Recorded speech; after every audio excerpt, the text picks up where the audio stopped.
The piercing ring of my alarm jolted me awake as I scrambled to silence it. The unfamiliar surroundings slowly came into focus.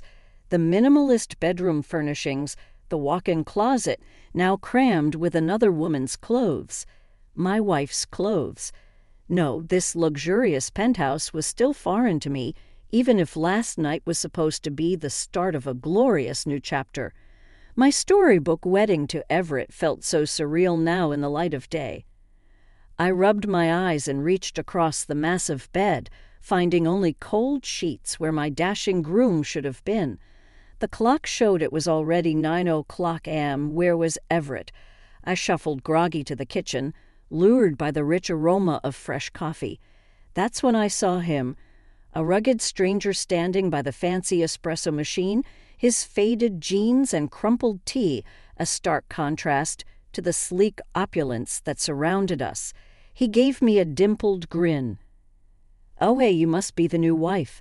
There's enough espresso here for both of us," he said. I stood frozen, staring blankly as an awkward silence descended before footsteps echoed down the hall. Everett's mother, Marcella, strode in, wearing a severe pantsuit and an even more severe expression. Her deep-set eyes flicked dismissively over me before landing on the stranger with a scowl. I told you to never show your face here again. Get out before I call security," Marcella snarled. The stranger's grin evaporated. "I still live here too, Mother," he said coldly. "You can't just wish me away, Mother." Then it hit me. This was Leo, Everett's estranged twin brother. Everett had conveniently failed to mention Leo even existed, along with neglecting to invite him to our wedding. Marcella looked ready to spit venom. "We made ourselves clear, Leo. You disgraced this family for the last time with your reckless ways. Consider yourself disowned." Leo slammed his mug down. Coffee sloshed over the edges, staining the pristine marble countertops. "You ruined my damn life, but fine. If you want me gone so badly," he shoved past Marcella, pausing only to toss a sympathetic glance my way. "I'd escape while you still can, sweetheart," he said, heading for the door. Slammed deafeningly loud in his wake. My heart pounded as I stood there in my negligee, still struggling to process this bombshell of a morning. Marcella composed herself before leveling her glare at me. "Come now, we have guests arriving shortly," she purred with artificial pleasantry. "I expect you properly dressed and on your best behavior, representing this family." Her threatening tone made it clear she meant business. I swallowed hard. The fairy tale veil had been violently ripped away, exposing the dysfunction and deceit lurking underneath. In one fell swoop, the in-laws I barely knew had become cold strangers. Everett was still nowhere to be seen, while his twin brother's ominous warning rang in my ears. This was not the honeymoon morning I had envisioned, but I sensed the real nightmare was only just beginning. Over the next few weeks, I made every effort to ingratiate myself into the family, still clinging to my fantasy of newlywed bliss. I plastered on a smile despite Marcella's constant criticism and Everett's emotional distance. He spent most evenings working late, while his mother nitpicked my cooking, cleaning, even how I dressed. "No daughter-in-law of mine will be so useless," she snapped whenever I failed to meet her ridiculous standards. "You should be catering to my son's needs, not gallivanting about uselessly." I had given up my career and social life specifically to play devoted housewife to Everett. Now I was just an unwilling servant to his tyrannical mother. The final straw came early one Saturday when I emerged fresh-faced to make Everett his favorite pancakes. I found Marcel already bustling about the kitchen. "Oh, don't bother yourself, dear," she said with fox concern. "I didn't want you exerting yourself. Why don't you relax?" My fists clenched around the whisk I was holding. "This is my household, too. Please allow me march." Marcella's eyes flashed dangerously, but she stepped aside as I mixed the batter. She remarked, "Gaining a few pounds already. You should be more careful. Men can be so very vain." I gasped, nearly dropping the bowl. Before I could respond, she breezed out with one last jab. Do tidy yourself before Everett wakes. We wouldn't want him to lose interest. The insinuation was like a slap in the face. As I mindlessly spooned batter onto the griddle, tears blurred my vision. I had weathered their abuse for weeks now without complaint.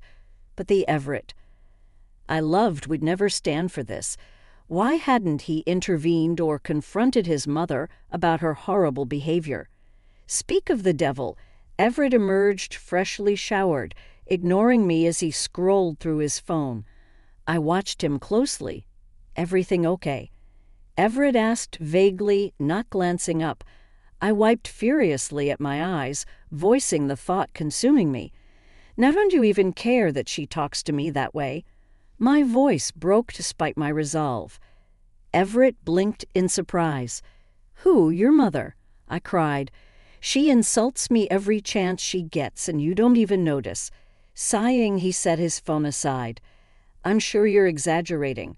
She only wants what's best. What's best for you, her precious son. I cut him off angrily. Meanwhile, she's turning me into a slave around here. I can't keep playing nice. Everett's expression darkened. Avalon, that's extremely unfair. She welcomed you into our home when you had nobody. You owe her respect. He shook his head in disgust. I can't talk to you when you're hysterical like this. Everett, wait. My voice cracked, but the bedroom door had already slammed shut behind him. Hot, furious tears streamed down my cheeks. In a few short weeks, my husband had become an indifferent stranger under his witch mother's spell. Maybe Leo had warned me for a reason, if only I had listened. Suddenly suspicious, I rifled through Everett's desk drawers while he was out.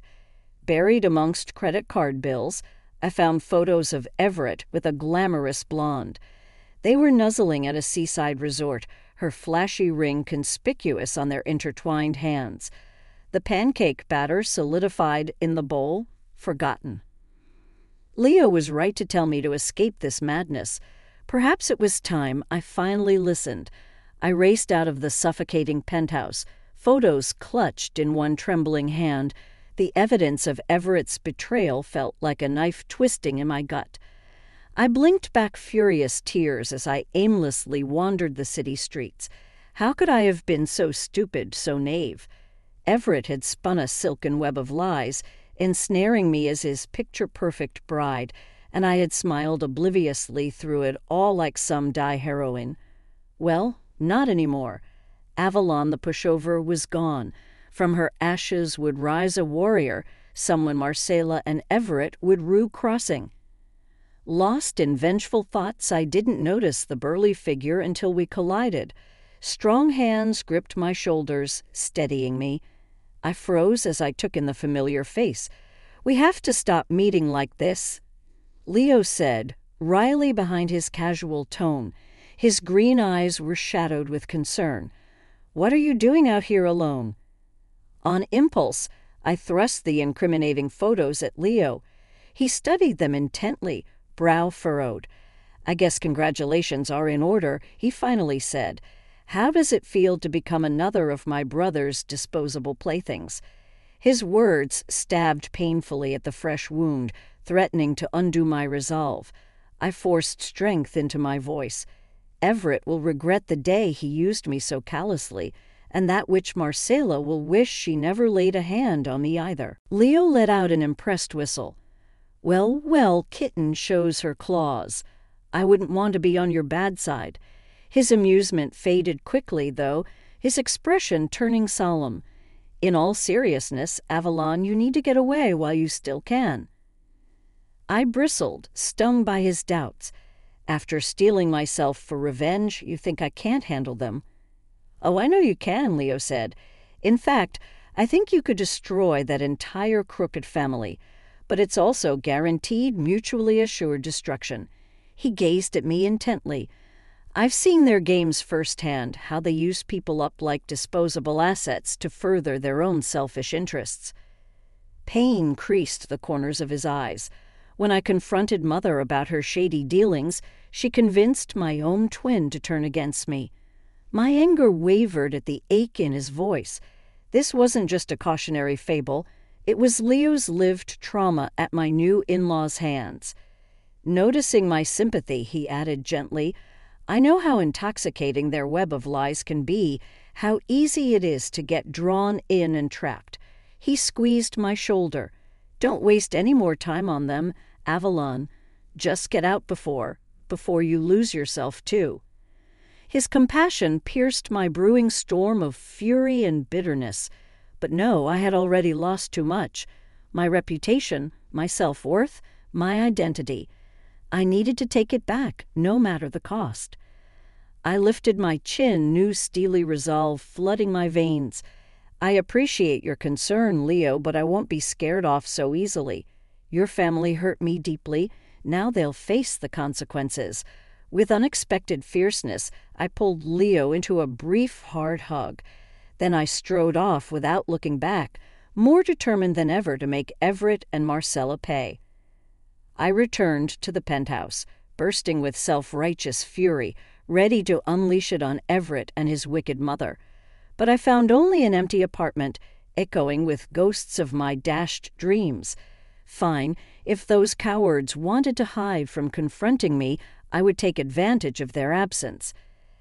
I rifled through Marcella's home office, gathering financial statements and copying files off her computer onto a flash drive. My future mother-in-law's shady real estate schemes would be the lethal ammunition I needed. Just as I finished, footsteps sounded outside. I hastily crammed the flash drive into my pocket just as Everett entered, his mother conspicuously absent. My husband swept his judging gaze over the chaotic scene. "What are you doing in Mother's office?" I forced nonchalance into my voice.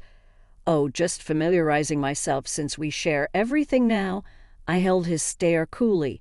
"Don't we, Everett?" His lips thinned. "Is this about those ludicrous accusations earlier? You ransacking private property isn't exactly helping your mental state." I bristled as he went on. "Mother thinks, and I'm starting to agree, that the stress of this transition has been too much for you emotionally. Perhaps we rushed into this marriage." His words landed like physical blows. After all I had endured from him and his toxic mother, now he was suggesting. I was the problem here, blinded by outrage. I grabbed a heavy paperweight off Marcella's desk and hurled it viciously against the wall. It hit with a resounding crash, leaving a sizable dent. "How dare you?" My voice shook with fury and anguish. "You bring me into your family under false pretenses. You stand by while your mother ridicules and abuses me." I stabbed an accusing finger at Everett. "You betray our marriage vows through ongoing affairs. Then you accuse me of being mentally unwell." I tore the blonde woman's photo from my pocket and brandished it, making Everett visibly pale. Got him, I thought, straightening my shoulders. This destructive dynamic ends today. You and your toxic mother don't own or control me any longer. I shoved past Everett, pausing at the doorway to deliver my parting blow. Consider this my line in the sand. I won't be caught off guard again when you inevitably cross it. I let my words sink in before walking away with my head held high. The time had come to launch my counterattack on Everett and Marcella for daring to use and abuse me. My marching orders were clear: destroy the source. I hastily packed my essentials, anxious to quit this toxic residence for good. As I rifled through my things, I uncovered items I had treasured during my brief marriage. Photo booth strips of Everett and I giggling together, the engraved Tiffany bracelet he gifted to my lovely wife. Bile rose in my throat. I swept the sentimental debris off the dresser violently, taking grim satisfaction from the noisy clatter. Let the maids deal with this false evidence tainting Everett's perfectly curated image, I thought. My raging thoughts were interrupted by a gentle clearing of the throat. I whirled around defensively before recognizing the sympathetic face of Sophia, one of the longtime housekeepers. "Sorry to disturb you, Mrs. Avalon," Sophia said. "I just wanted to say if you need any help, I'm here." I studied the older woman uncertainly. Why would a staff member risk defying her tyrannical employers to assist me? But Sophia's kind eyes held no deception. I decided to take a chance. "Did you know," I asked bluntly, "about Everett's affairs and his mother's abuse?" Sophia nodded shamefaced. "Mrs. Marcella ensures our discretion, but please know I never condone their behavior." She hesitated before adding quietly, "Several former wives confided in me before receiving their severance packages." I absorbed this with dawning horror and clarity. My initial blind rage had narrowed my focus, but Sophia grounded me in the stark reality of this pattern of mistreatment. I was hardly the first to suffer this cruel cycle, merely the latest victim. If I didn't act decisively, I grabbed Sophia's hands urgently. "I can't let them keep doing this, but I'll need proof to expose them. Letters, photos, documentation." I held her earnest gaze. "You've seen things, Sophia. With your help, we could end this toxic cycle for good." Sophia studied me for a long moment before giving a firm nod. "Gather your evidence and do what must be done," she declared boldly. I should have spoken up long ago. Now we make this right. We quickly formulated a plan. With the family conveniently out of town, Sophia would secretly retrieve incriminating items from their offices while I moved out unnoticed. She would bring the evidence to Leo, who could help bring legal repercussions against his abusive family members. At last I felt fully in control again, for the first time since entering the Williamson family's web of deceit. No more the powerless, pitiable victim. Now I commandeered my own rescue mission. The revelation of Everett and Marcella's transgressions would be my hard-won vengeance, a dish best served cold after simmering to perfection. I smiled grimly to myself. My soon-to-be ex-husband had no idea the formidable enemy he had created. The avenging Avalon would be his reckoning, and this time, good would definitively triumph over evil. Safely moved into Leo's modest apartment, I eagerly sorted through the mounting evidence Sophia had smuggled out of the lavish penthouse that was once my prison. "Look at this," I told Leo excitedly, stacking meticulously labeled folders on his scare kitchen table. Bank statements confirming the money Marcel embezzled from family trusts, deleted emails proving Everett's affairs. "Is that tacky blonde?" I grabbed Leo's arm, meeting his uncertain gaze fiercely. "It's all here, enough to dismantle their web of lies and bring them to justice."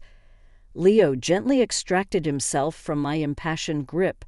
"This is really impressive, Avalon," he said carefully, "but are you sure this is just about justice for you?" My enthusiasm faltered slightly as I registered the searching quality of Leo's stare. "Exposing crimes was your original intention," he continued, "but it kind of seems now like you just want to completely destroy them." His tone held no judgment, just open concern. I bristled, crossing my arms defensively.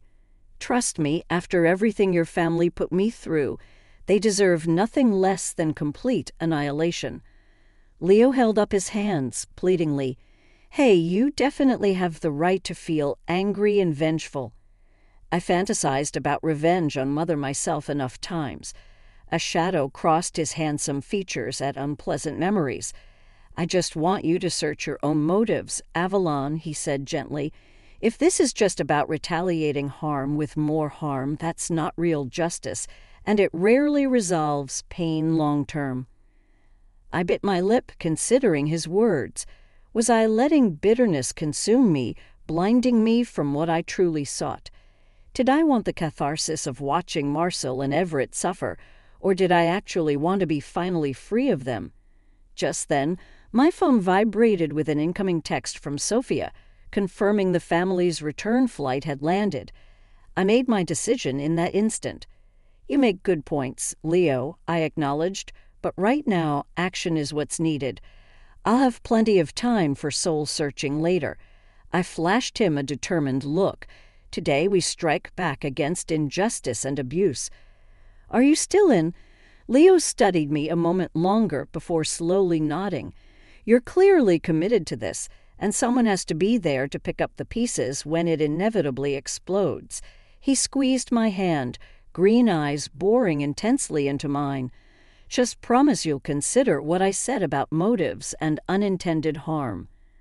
Appreciating his faith despite reservations, I laced my fingers through Leo's. I promise. This is the right thing, I vowed urgently. Now let Operation Annihilate begin. Everything was in place. I had secretly moved my essential belongings to Leo's apartment while the family jetted off on a glitzy Aspen vacation. Meanwhile, Sophia smuggled a damning cache of evidence tying Marcella and Everett to fraud and abuse. My allies and I were armed and ready for the imminent attack. When Marcella texted imperiously, summoning me for brunch upon their Aspen return, I knew the time had come. I applied my armor, a body-hugging red dress and flawless makeup, rendering me nearly unrecognizable from the cowed bride they had delighted in tormenting. I strode into the lavish penthouse, wielding a confident smile that didn't reach my icy eyes. Marcella and Everett awaited at the decadent dining table laden with food. Looking similarly polished and poised, my antagonist and his co-conspirator. Marcella greeted me with thin-lipped courtesy. Do sit down, Avalon. We have serious matters to discuss. I remained standing, spine ruler straight. Oh, I won't be staying long, I purred sweetly, relishing their confusion. I just wanted to see your faces. When I delivered my good news, I theatrically held up my left hand, bare of any jewelry. Realization dawned on Everett first. What have you done? He hissed, half rising from his seat. Behind him, I noticed Sophia hovering surreptitiously, ready to intercept any violence. I smiled victoriously. While you jet-setters wintered in Aspen, I did some traveling of my own, to the bank, securing my rightful assets, then to the courthouse, filing divorce petitions, citing chronic infidelity. My gaze raked scornfully over Everett. An emotional abuse. Marcelle lurched to her feet, face mottled with rage. You conniving little. I silenced her with one sharp gesture. Save the slander for court, where you'll also have the chance to explain the financial crimes detailed in these documents. On cue, Leo entered and slapped folders containing their incriminating activity onto the table. Horrified understanding sparked in my adversary's eyes. Checkmate. You'll be hearing from my attorneys regarding your unlawful schemes and our divorce settlement, I pronounced calmly. Have your lawyers call them to arrange your surrender. Although, with the thorough evidence against you, I doubt you'll avoid significant jail time. I let that sink in with satisfaction. We had them cornered at last, these loathsome snakes I had once thought family. Justice would soon be served. I spared one last contemptuous glance for Everett and Marcella's shell-shocked faces before striding out gracefully, head high. The dragon had been triumphantly slain. Time for this warrior to ride into the sunset along her new path.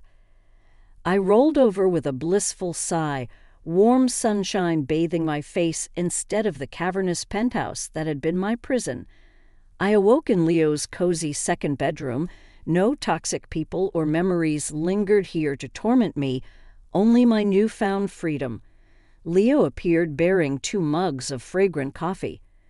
Accepting mine with a grateful smile, I declared impulsively, "Let's go to the beach today." Leo nearly choked mid-sip in surprise before chuckling. Well, someone is clearly enjoying their liberation. What prompted this? I stretched lazily, higher spirits than I'd felt in ages infusing me. The thought just occurred to me that I can actually do whatever I want now without asking permission. It was true. The permanent clouds of fear and uncertainty had finally lifted. I had broken decisively from Everett and Marcella. Now, awaiting sentencing thanks to the overwhelming evidence Leo and I provided. My lawyers were ruthlessly pursuing both the divorce and criminal restitution I deserved. Meanwhile, Sophia and other staff had surfaced with their own grievances. Yesterday, I received a call that the family company would be permanently dissolving under the weight of lawsuits and criminal probe. No sympathetic connections or crisis PR could save the disgraced mother and son. Now, karma comes for us all eventually, Leo remarked when I shared the news. His expression turned solemn. Still, seeing Everett's life unravel this way is harder than I expected. He's still my twin, you know. I covered his hand gently, acknowledging the pain and history only Leo fully understood. You got such a big heart behind that gruff exterior, I said, and Leo just grunted ambiguously. Yeah, well, guess we both turned out as the black sheep. Rising from ashes, a slow, genuine smile warmed his rugged features. At least neither of us is alone anymore. No, we're not alone. I agreed contentedly. Together we had faced pain and adversity, emerging indelibly bonded and renewed. I had arrived broken and bent. Now confidence and conviction ran through my veins. I had reclaimed myself, then helped Leo do the same for himself. And there was power and beauty in our shared resilience. Later that sunny afternoon, we strolled down the beach, salty breeze kissing our smiling faces with the promise of brighter days ahead. My battle was over, justice served. The only path now was purposefully forward, side by side. Leo and I left 2 trails of footprints in the wet sand, evidence that we had been here and refused to be erased. Proof that even the next waves couldn't completely wipe our slate clean. We would carry both damage and redemption forever, but at least we weren't traveling alone anymore, and that made even scars look beautiful in their own way.